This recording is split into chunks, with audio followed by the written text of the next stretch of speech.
أخوهم لوط ألا تتقون إني لكم رسول أمين فاتقوا الله وأطيعون وما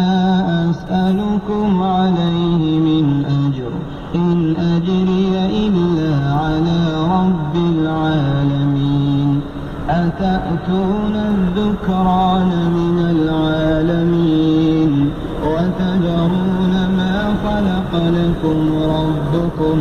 من أزواجكم بل أنتم قوم عادون قالوا لئن لم تنته يا لوط لتكونن من المخرجين قال إني لعملكم من القالين رب نجني وأهلي مما يعملون فنجيناه وأهله أجمعين إلا عجوزا في الغابرين ثم دمرنا الآخرين وأمطرنا عليهم مطرا فساء